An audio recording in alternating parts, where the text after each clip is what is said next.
A grieving son, a dead father, a family curse that refuses to die. Harlan Coben's Lazarus is not just another murder mystery. It's a haunting exploration of guilt, legacy, and the thin line between madness and the supernatural. In this video, we'll dive deep into Lazarus Season 1, breaking down its shocking twists, tragic backstories, and the chilling finale that left everyone's jaw on the floor.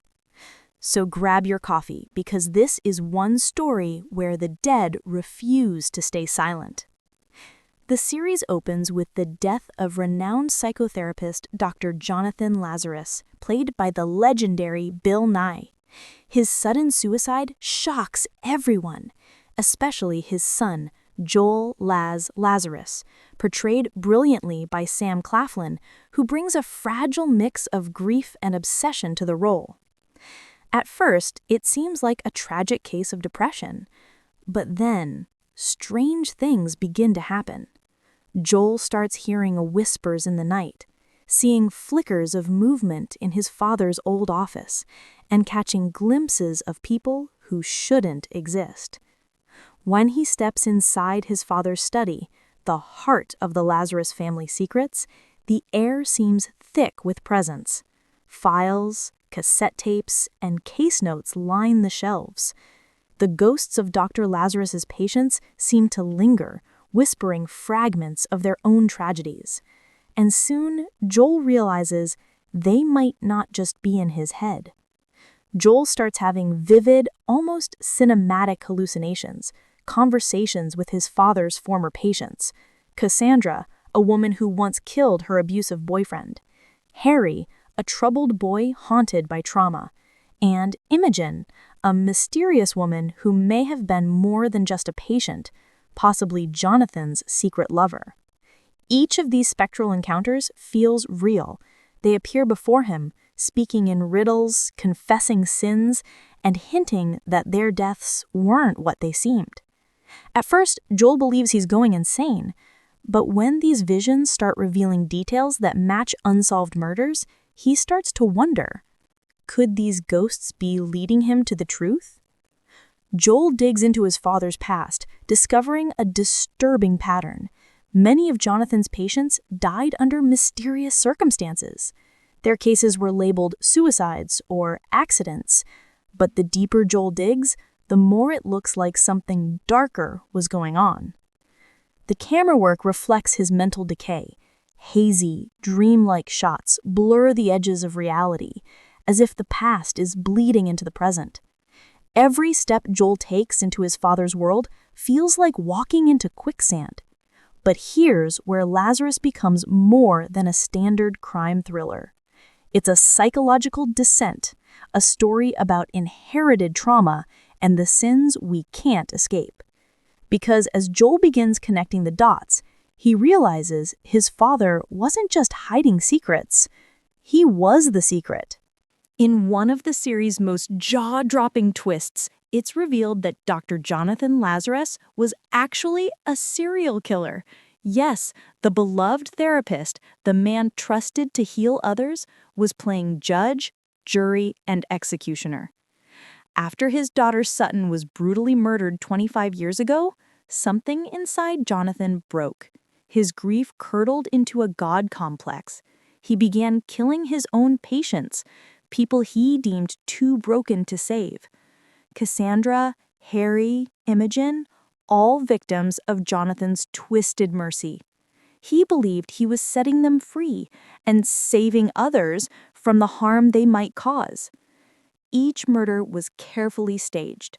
He manipulated evidence and used his connections with Detective Allison Brown, feeding her false leads to frame others, a domestic abuser, a pedophile, even a known serial rapist. But Allison eventually pieced together the truth, and when she confronted Jonathan, she didn't arrest him. She handed him a gun and told him to end it. That's how Jonathan's suicide really happened. A coerced death, a forced confession. Before he pulled the trigger, he left behind a suicide note that read only 4 haunting words. it's not over. But wait, what about the ghosts? Were they real? Throughout the show, we've seen Joel having detailed, intimate conversations with these apparitions. They even give him information that seems impossible to know. Yet in the finale, his sister Jenna finds a series of tapes, old recordings of his father's therapy sessions. And here's the kicker. Every conversation Joel had with a ghost matches exactly with those tapes. So were the ghosts real? Or was Joel's mind replaying his father's voice, his patient's traumas, over and over again, trapped in a feedback loop of grief? It's never made fully clear, but what is clear is that Joel is unraveling, haunted less by spirits and more by the truth about who his father really was.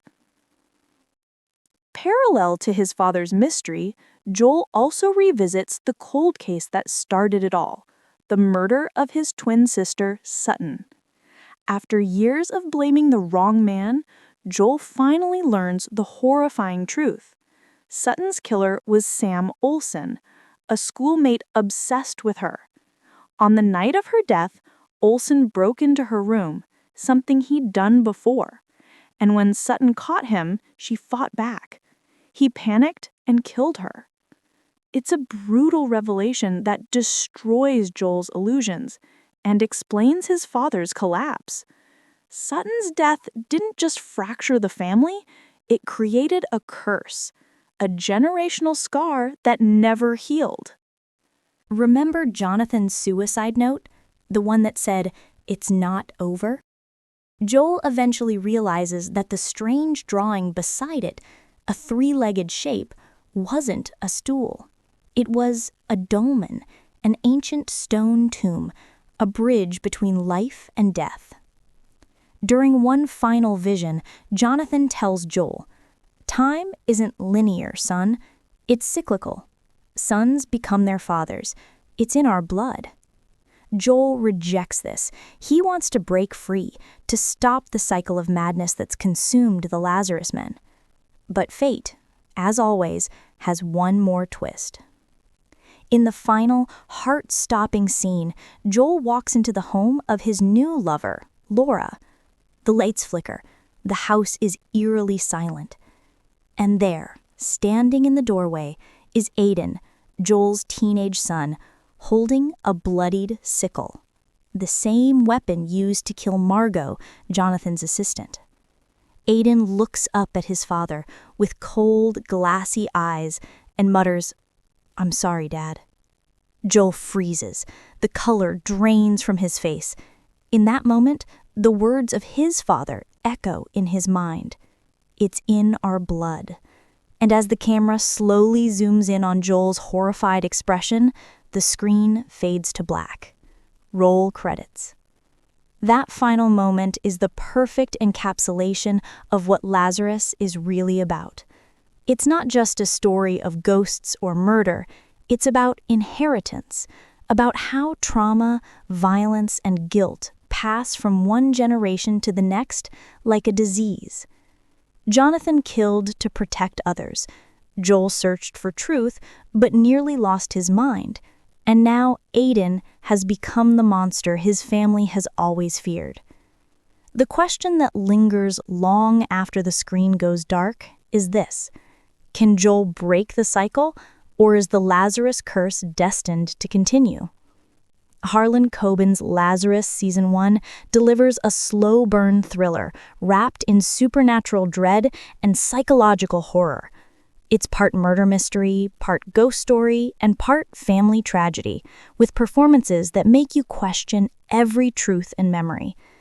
And with that final twist, it's safe to say Lazarus is far from over. The dead speak, the living listen, and the curse lives on.